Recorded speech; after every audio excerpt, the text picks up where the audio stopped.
welcome to another episode of Favorite Humans Podcast. Oh, that was good. It's almost summertime, guys. We didn't even plan that. You jumped in right when I was More importantly, it's almost summer, guys. And we're so excited. We were on our walk today. We did a slight jog. Don't want to go back there, so I'm going to keep going forward. And I had a good time. I'm glad you did. It was nice we got out. But we were talking about what, gets us excited about summer. Yeah. What individually makes you excited about summer? Stephanie, go. Obviously, the weather gets all of us pretty amped up. The weather changing. But when you were younger, you know how, you were so excited to stop school and, the last day of school and, that excitement. What makes me excited as an adult like that? I have to think about it first. Yeah. Do you know your answer? I feel like I don't even think that other people are in school anymore. Once you get past that age. You're like, no one else goes to school. I'm like, it's May. Why the hell are you still... No one goes to No school. one's in school anymore. It's hot at 75 degrees. What the hell are they doing? Yeah, what gives you the summer vibes besides the weather? I would like to... If I may, pan out as a lady does. My perfect summer day. I love, just obviously the beach is, our second home. Yes. I love the idea of riding a bike in a nice summer morning when it's not too hot yet. I wish everybody could see her animations. Summer breeze, wind in the hair, maybe a nice hat. You might lose her hands and everything. And, just a nice cool beverage. Oh. Doesn't need to be alcoholic. Would prefer it to be alcoholic, but, And then just sitting on the beach, toes in the sand. That's my perfect summer day. And then, getting some food delivered to the beach. That's it for me. I love that. Something else that makes me really excited is summer music. Yes, I agree with that. That's kind of what I was going to say is what gives me the excited summer vibes is knowing that the darkness is less, the days are longer. Darkness is over. I love the dusk in at night and the dawn in the morning. How, sure. In summer, they're just special. Yeah. You know what I mean? That the feeling longer. of the quiet, evening beginning or the morning beginning. I'm so philosophical. You appreciate, the day ending and beginning more. Yeah, but I love the long days. And I also love the music is what I was going to say too. I always feel there's something so special about summer music. And I think it's just the fact that we just get excited because of what the weather and the long days bring. Yeah. I like a little island house, beach house music. Yeah. I also love a good popsicle. You know what I mean? When the ice cream man would come around and you would get a good popsicle. You got popsicles from the ice cream man? You get ice cream I from would get firecrackers. Hello? Yeah, I guess I did too. I used to get the pops. Wait, so I just need to let everyone know that we have an amazing guest here today. We actually have two. One of them is licking my ear. We have awesome Alexis from Roots Home, who she will definitely divulge into her business in just a moment. But while we're talking about summer vibes, I think it's only right to introduce Alexis and ask you what your favorite part of summer is or what gives you the best summer vibes. Alexis, go ahead.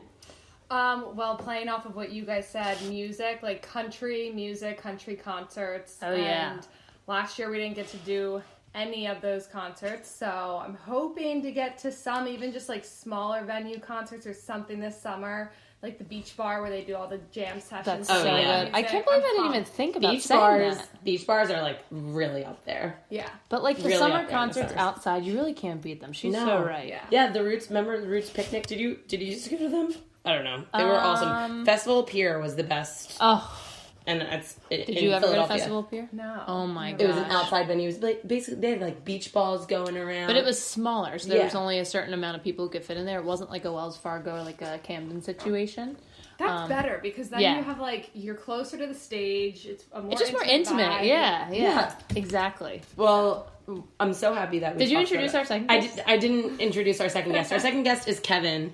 You guys will see a picture of him later. He's so excited about this podcast. He's jumping. Beautiful lab mix who was, licking my ear earlier. I have a couple of slobber marks on me. Hi, you will not hear him. Maybe you will. Hi, Kevin.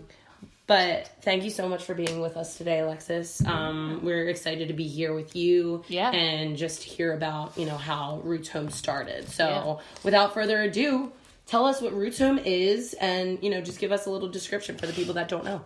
Yeah, so Roots Home is a business I started.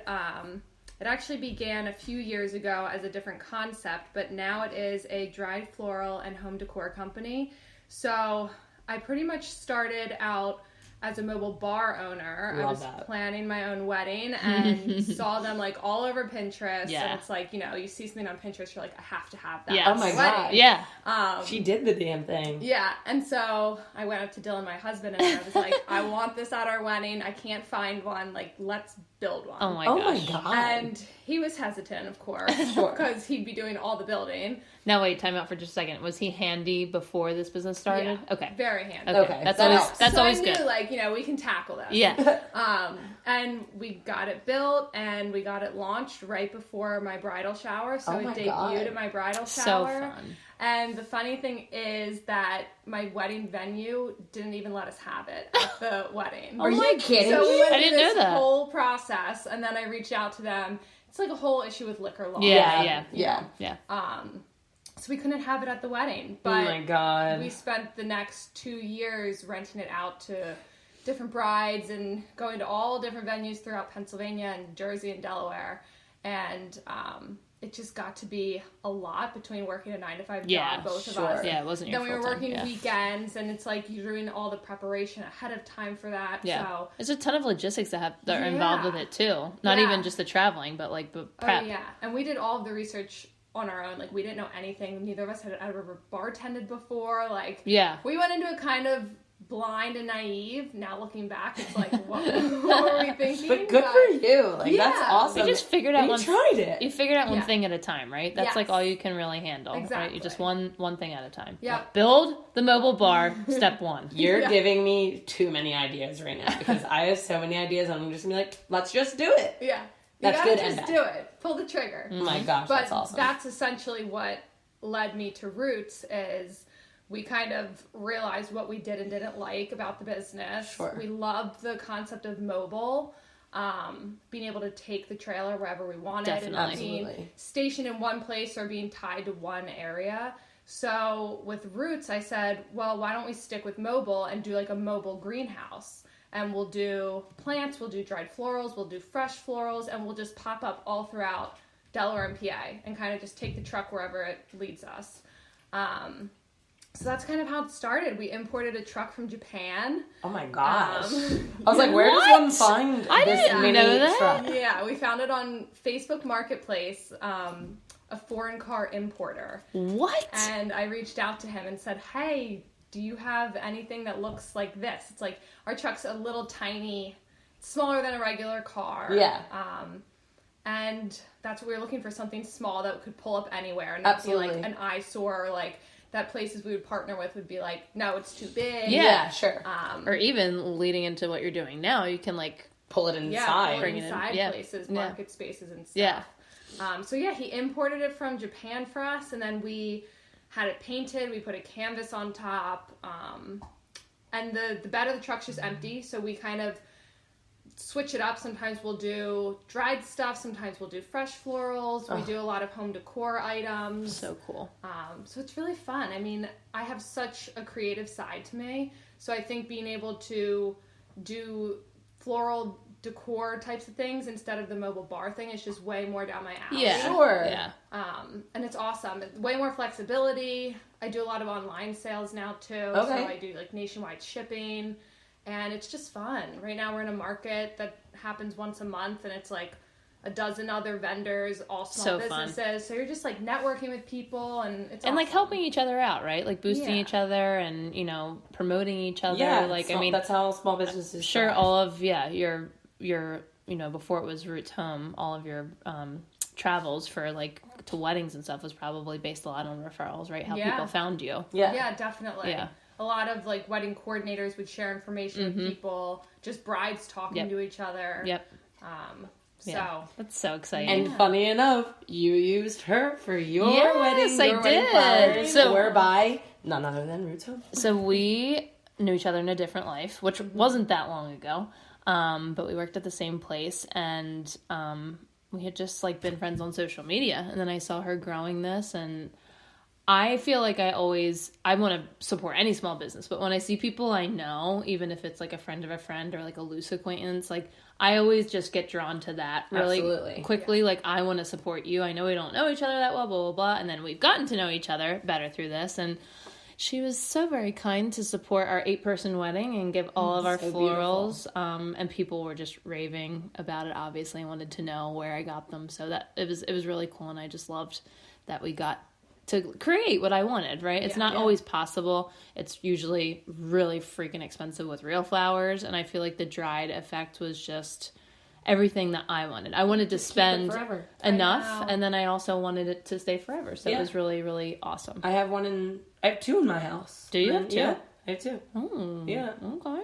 It's nice for weddings because brides can have their bridal bouquet forever. They don't have to preserve it or like do it in resin or you know, there's different ways that you can keep your bouquet, but most of the time it ends up just looking kind of dull. I know, because it's not preserved it dies, the right way. Yeah. So the dried route is a popular one for brides, especially in 2021. Like that whole trend is kind of. It was very trendy. Yeah. I was gonna say, prior to doing this, did you have knowledge about dried florals, or were you just, you just liked being creative about that kind of stuff? Yeah, so it's funny, kind of like with the mobile bar thing, how I just jumped into it because I had the idea and ran with it.